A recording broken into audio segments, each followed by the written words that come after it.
बड़े मुंशी समझा कर महाराज की विनागम पर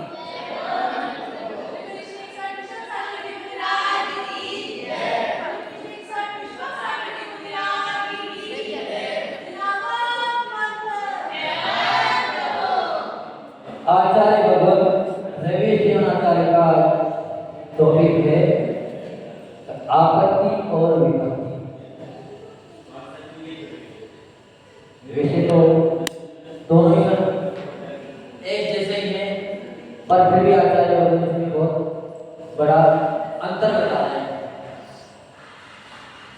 हे प्राणी, आपत्ति विपत्ति ये सब जीवन की लीला है। कार्यों का खेल है, अगर इसमें किंचित भी गड़बड़ाना नहीं चाहिए, क्योंकि जीवन में आपत्ति तो हर क्षण आएगी। कब आएगी? हर क्षण विपत्ति आएगी, तो उत्पत्ति से मजबूत होकर सामना करना है। यहाँ तक कि कभी आपत्ति विपत्ति से समझौता नहीं करना चाहिए। अगर समय आ जाए, प्राणों की भी अगर बाजी देना पड़े तभी बाजी दे देंगे, लेकिन कभी भी झुकेंगे नहीं। आचार्य भगवान आदिशंकर जी महाराज ने, उनके पिताजी थे, वो बहुत थे, गांव के जमींदार के शासक थे और उस समय राज्य चल रहा था अंग्रेज। अब अंग्रेजों का राज्य चल रहा था तो जमींदार थे और काम सारा अंग्रेजों के आदेश से करना पड़ता था। पर फिर भी उनका नियम था कि हम जिनेंद्र भगवान के अलावा किसी को नमस्कार नहीं करेंगे, किसी के आगे नहीं। बड़ी घटना। पर जो अपने होते हैं उनमें कोई दगाबाजी नहीं, कोई निकल जाता। तो किसी ने जनरल से जाके शिकायत कर दी कि यहाँ के जो जमींदार साहब है वो आपको नमस्कार नहीं करते, आपके तरफ झुकते नहीं। वो तो सच्चे जिनेंद्र भक्त हैं और जिनेंद्र के अलावा किसी के सामने झुकते नहीं। अब जाएंगे तो सुनना तो पड़ेगा। अब पता भी बात को लग गई और जब वो निकले तो वो सामने खड़े हो गए कि किसी नहीं झुकेंगे, हम झुका जाएंगे। और सामने क्या परिस्थिति आ गई कि सामने तलवारें बांध दी गई कि वो घोड़े पे बैठ चलते थे। तो अगर तलवार से बचेंगे तो उनका सिर नीचा हो जाएगा और नीचा हो जाएगा तो सोते हुए जब वो निकले तो घोड़ा बढ़ दिया, क्या कर दिया? अपना घोड़ा पहले ही रोक दिया कि हमसे तो किसी हालत में नहीं होना चाहिए। जब आदेश आ गया तुम्हें सिर झुकाना ही पड़ेगा, तो गर्दन ऊंची करके गर्दन को कटवा दी तलवार से, लेकिन सिर नहीं झुकाना। हमने क्या कर दिया? अपने प्राण के लिए गर्दन को कटवा दी, गर्दन कटवाना को मजबूर कर दी। अब कोई कहेगा ये आत्महत्या है, तो ये आत्महत्या है। ये केवल अपने प्राणों की, अपने जीवन में अपने सिर की रक्षा करना है। इसमें अगर प्राण चले जाए तो उसको भी आत्महत्या नहीं कहते, वो भी अपना विरोध करते। क्यों कि हम जुड़ेंगे तो बात तेरे लोग के नाम के सामने जुड़ेंगे, तेरे के सामने। जब इतनी बड़ी दृढ़ता आ जाती है तो फिर वो व्यक्ति अमर हो जाता है। उनकी गाथाएं शास्त्रों में हो जाती है। शास्त्र बातों करते गए हो, लेकिन शास्त्र आज में वो जिंदा रहते हैं। आज जो जिंदा है कि वो उनका नाम ले रहे हैं, पर जो मर जाते हैं वो तो आज मात्र 3 दिन में तो लोग भूल जाते हैं। ज्यादा से ज्यादा 12 महीना तो लास्ट है, फिर तो कोई भी याद घर में नहीं करता। पर वो लोग आज भी जिंदा है, उनको आज भी महापुरुष बड़े शूरता के साथ याद करते हैं। दूसरा एक दृष्टांत आता है आपत्ति विपत्ति से समझौता करने का। क्यों? क्योंकि संसार में 2 तरह के लोग हैं। आप अच्छा करोगे तो भी आपके ऊपर उंगली उठाई जाएगी और बुरे के ऊपर उंगली उठती। तो महात्मा गांधी का एक कवि लिखते थे, तो हमने आज पढ़ा था, मैंने कैसी बात लोगों को भी बताना। तो दृष्टांत आया था इसमें कि गिराने वाले को गिराना तो सबको आता है। क्या आता है? गिराना तो सबको आता है। मजा तो तब है जब गिरते हुए को थाम ले कोई। अगर कोई गिर रहा है उसको कोई थाम ले, तो आपने खूबी में आपने कला है, तो उसने व्यक्ति ने अपने मित्रता से पूछी कि अगर हम हिमालय की चोटी पे चढ़ जाएं और किनारे पे खड़ा हो जाए तो क्या करोगे? तो व्यक्ति बोला कि तुम्हें धक्का दे देंगे, क्योंकि धक्का भी हमेशा नहीं देगा, पराया कभी भी धोखा नहीं देगा। तो महात्मा गांधी थे, गिरते तो दुलार से स्नेह से संभाल लो, पर जिसके प्रति हृदय में स्नेह होता है उसे गिरने से बचाने का प्रयास किया जाता है। किसको बचाएंगे? जिनके प्रति अपने हक गलती होगी, जो अपना होगा उसी को बचाया जाता है, पराये को कोई संसार में बचाता है। क्योंकि इसे तो संसार में रोज हुक्म आ रहे हैं, एक्सीडेंट हो रहे हैं, लेकिन कोई अपना हितेशी होगा उसी के लिए तो आंखों से आएंगे, कितना भी रोको फिर भी आ जाएंगे। पर अखबार में इतनी सूचना पढ़ने किसी के लिए दोस्त आते हैं नहीं आते। और चाय की चुस्कियां ले लेकर चाय पी लेते हैं और कभी पी जाते हैं, पर इंसान को नजर नहीं आती, ये भी दिल में नहीं आती है तो बुरा हुआ। क्योंकि जब भी अखबार लोग पढ़ते हैं चाय के साथ पढ़ते हैं तो सारी घटनाओं को अपने साथ किया उसे ही गिरने से बचाया जाता है।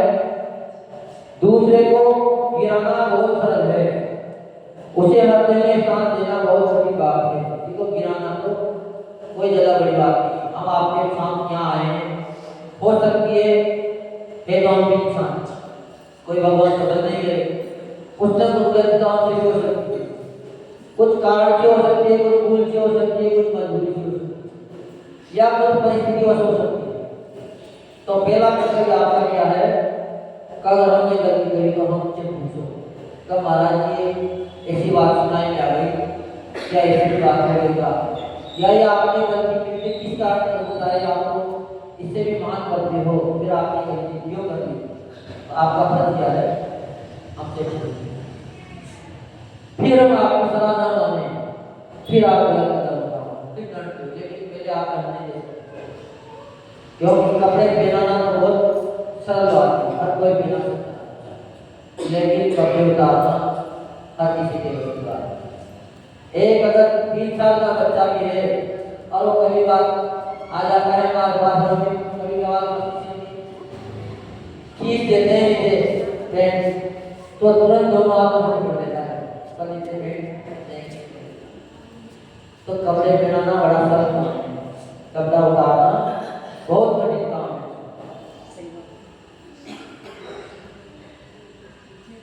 गांधी जी ने के जीवन का एक दृष्टांत बहुत अर्थपूर्ण है, वो सबको सुनने का बात है, उसमें ध्यान देना।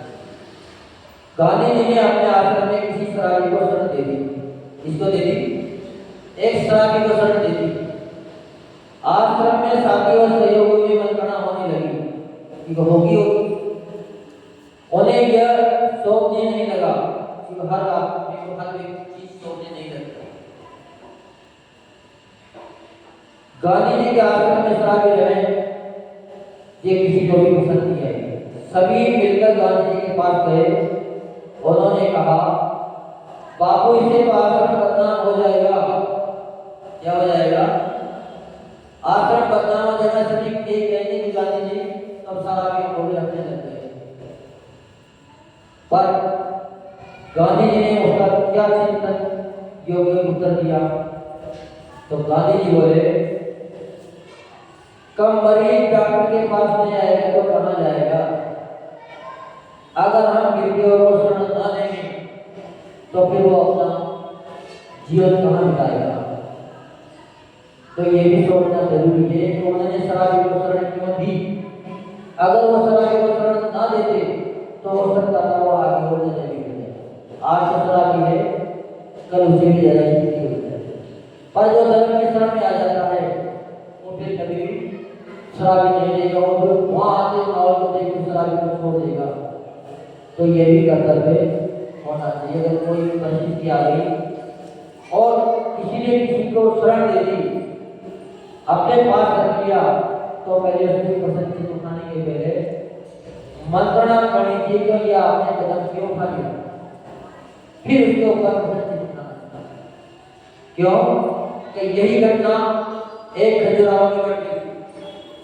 एक मुनि महाराज थे, उनको किसी कारण के साथ कर्म का हो गया तो उनके ऐसी रोग हो गया था कि न दिन में नींद पड़ती थी न रात में नींद पड़ती। यहाँ तक कि पूरे दिन तो कमंडल का पानी लगा लगा के निकाल लेते थे, और जब कमंडल का पानी पी जाता तो पास में गार्डन था, हर जॉब पे जॉब प्रॉब्लम होने लग जाता है। और पूरी रात छत पे घूमते थे, रात में भी गार्डन में आ जाते थे और 2 घंटे लेट जाते थे। अब जब उनकी ऐसी परिस्थिति देखी लोगों ने तो सबने कह दिया कि पंडित जी महाराज को कल कपड़े पहनाए जाए, सब मिलके कपड़े पहनाए। पर किसी ने भी महाराज जी से जाके नहीं पूछा कि महाराज जी आप ये कार्य क्यों करते हो, आपको ऐसी क्या परेशानी आ गई तुम आप करते हो। उसी समय पंडित जी थे जगत मोहन लाल जी, उनको करने वाले को पता लग गया कि कपड़े पहनाए जा रहे हैं तो हमें वहां चलना चाहिए। परिस्थिति को संभालना चाहिए, क्या बात होगी आओ कपड़ा पहन रहा है वो भी श्राव हो गया आपसे। वहां गए तो किसी पंडित जी को देखा तो सब बोल रहे अरे भैया हमें क्या बात है, आपके साथ में ये काम हो तो अच्छा पड़ा है। यहाँ एक साधु महाराज ने उनकी चर्या बिल्कुल सुरक्षित जगह करा है, 2 में तो हम भी नहीं चलते, वो 2 में लेटते हैं। इतने में जगत मोहन लाल जी बोले कि बस क्या बात हो गई उनको, क्या आपने उनसे जाके कोई चर्चा करी तो आप कपड़े पहना होगी 2 घंटे बाद, तो उनको चर्चा तो करी होगी आप क्यों करते हैं, तो ये बात नहीं पूछी। हम आते हैं वो महाराज जी के पास पहुंचे, बड़े विनय उन्होंने उनकी नमस्ते। फिर पंडित जी बोले महाराज जी ऐसी बात सुनने में आ रही है, क्या ये बात सत्य है। महाराज जी तो आप महाउद्योग की क्या बात होगी आपके सामने जो इतनी आपने अपनी चर्या गिरा दी कि पंडित जी क्या बता रहे हैं, हमारे शरीर में इतनी दाह लगती है जो कटे हुए मिर्ची छिड़क के कभी ना लगे, तो जब तक कमंडल में पानी रहता है तब तक तो उसको लगा लगा के हम चेन पा लेते हैं और उसके बाद फिर हमें जो दिखता है वो फिर हमारे बच्चों को आते हैं जो अंदर लग परेशानी हो जाती है। पर इसके लिए हम बड़े समय ना है पर करें क्या। तो पंडित जी फिर उनसे बोले भगवान इसे जगह तो आपने कर्मों की वेदना सुनी विचार करो कि जहाँ की शरीर की वेदना तो हम नहीं मिटा सकते, लेकिन अगर हम चिंतन कर लेंगे तो मन की वेदना तो जरूर ही मिटा सकते हैं। उनको तो किया पंडित जी ने संबोधन और बाहर आकर फिर श्रावक की लिए उन्होंने खबर का आप कपड़े पहनाने जा रहे हैं, आपका कर्तव्य क्या था, क्या आपका कर्तव्य नहीं था, कोई अंदर जो चिंता क्यों कर रहे हैं मुझे पूछने का। आपने किसी ने पूछी और ऐसी बीमारी अगर आपको एक दिन हो जाए तो फिर आप जानो कितने दिन से असर कर रहे हैं, 1 महीना और असर कर रहे हैं, तो किसी को गिरने से बचाना बहुत कठिन काम पर गिराना बहुत सरल है। इसलिए कभी भी कोई परिस्थिति बन जाए तो पहले उसका समाधान लेना चाहिए, फिर उसके ऊपर आगे बढ़ना चाहिए। तो आचार्य लोग इसलिए कह रहे हैं कि किसी भी परेशानी आ जाए लेकिन घबराना नहीं चाहिए, किंचित भी अनर्थ बात नहीं। जो प्राणी वेद विज्ञान पूर्वक इसका सामना करता है उसका आपत्ति विपत्तियां कुछ भी नहीं बिगाड़ कर सकती। अगर दृढ़ता आ गई और भगवान के लिए समर्पण कर दिया कि भगवान अब आप ही हो, जब तक द्रौपदी सबसे रक्षा मांगती रही कि आप हमारे रक्षा करो, भीम से कही, अर्जुन से कही, विषम पिता से कही, तब तक किसी ने रक्षा नहीं की। जब सबके सामने से पल्ला जल गया और भगवान की शरण में गई तो फिर दुशासन सुबह से शाम तक साड़ी खींचता रहा और उनको दर्द नहीं कर पाया, उसकी साड़ी उतार नहीं पाया, लेकिन साड़ी कितनी बड़ी टूटी चली गई। तो ज्यादा ही परेशानी आ जाए तो फिर प्रभु के सामने बल्कि हुआ देखने में प्रभु पत्थर की मूर्त है यहाँ, और हम गाड़ी से कह सकते हैं कि अगर हर दिन की आवाज वहां जाकर सुना दोगे तो आपकी रक्षा निश्चित ही होगी। ऐसा हो नहीं सकता कि पत्थर की मूर्ति आपकी रक्षा ना करे। ये बिल्कुल दावा भी है और हम कर भी बैठे, आजमा भी नहीं। जब ये बात आ गई तो हमने भी आजमाएंगे, उसी घटना से हम आज महाराज बने, नहीं तो हमारे महाराज बनने के विचार सपने में भी नहीं। हमारे घटना सुना आप लोग और हमारा अगर परिचय जान जाओ तो आप ये कहोगे कि महाराज जी को तो नमस्ते नहीं करना चाहिए, ऐसे व्यक्ति से तो सूरज में नहीं मिलाना चाहिए, ऐसे महाराज महाराज जी हमारे सामने भेज दिया। हम उनके चरण क्यों रो रहे हैं? इतनी गिलानी आप आ जाएंगे हमारा। फिर हम कहाँ गए? यहाँ क्यों आ गए? कब जब प्रसादी आई तो फिर हमने भगवान को समर्पण कर दिया, भगवान ने हमें संबल दे दिया। संबल दे दिए हमारे सारे दोस्त एक के बाद एक खत्म होते चले गए। और आज बढ़ती नहीं मावती बनी बैठे तो प्रभु हर किसी पर होने की तब सुनेगा जो ब्रह्म निराय की सुनना चाहे हिम्मत सागर जी महाराज क्षमा करने के लिए समय आत्मा करने के लिए ज्ञान की जो हमने दोष कर दिए उस दोषों की क्षमा आने के बाद हमारे दोष खत्म हो। इसलिए साधु पति का करते हैं और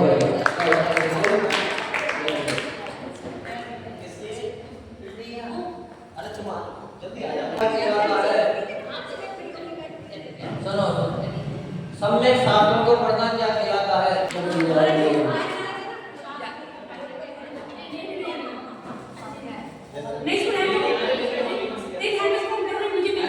किसी एक कीर्तन को नमस्कार करना क्या कहलाता है? हम कहा है सुबह सुबह एक कीर्तन को नमस्कार करते हैं तो एक कीर्तन को नमस्कार करना क्या? एक कीर्तन को नमस्कार करी जाती है 24 कीर्तनों की एक साथ और वंदना करी जाती है भजन। स्तुति तो 24 कीर्तन की करते हैं उसको कहते हैं और वंदना एक कीर्तन करते हैं। हित में प्रिय वचन बोलना क्या कहलाता है? हित में प्रिय वचन सभी कहते हैं हित का बोलना चाहिए, प्रिय बोलना चाहिए तो क्या कहलाता है? हित में प्रिय वचन बोलना क्या कहलाता है? बताओ।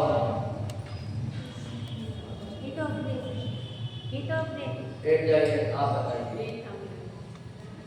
हित में और प्रिय वचन बोलना भाषा समिति क्या पालते हैं? आचार्य क्या पालते हैं और क्या बुलवाते हैं? सरल करते हैं प्रश्न को। ऐसे काम नहीं चलते दादी आप थोड़ा पढ़ने चाहिए फिर क्यों पूछे तभी बताना चाहिए पहले नहीं कि आपने नहीं पूछना दूसरे बताओ।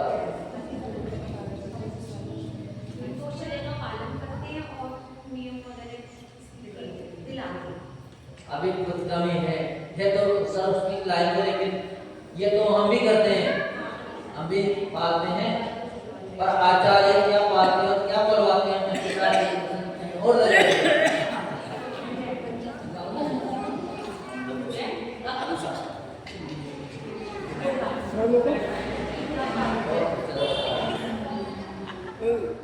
गुरु जी की साधु को पढ़ा, साधु को पढ़ा दीक्षा देते हैं।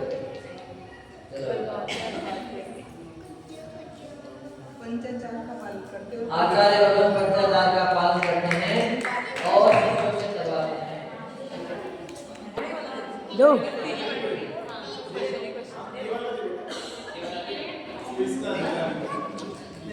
तीर्थंकर देश संयमी कब होते हैं? तीर्थंकर देश संयमी कब होते हैं? देव सिंह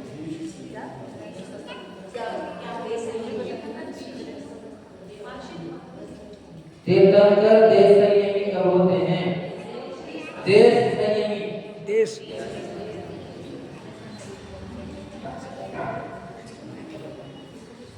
बताओ।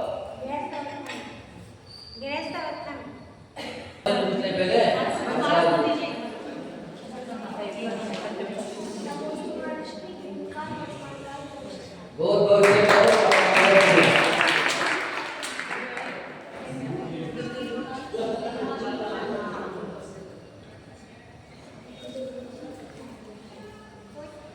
पीले चावल भोजन में चढ़ाने से किसका फल मिलता है? भोजन की तरफ में पीले चावल चढ़ाते हैं तो पीले चावल चढ़ाने में फल किसका मिलता है? बताओ। हाँ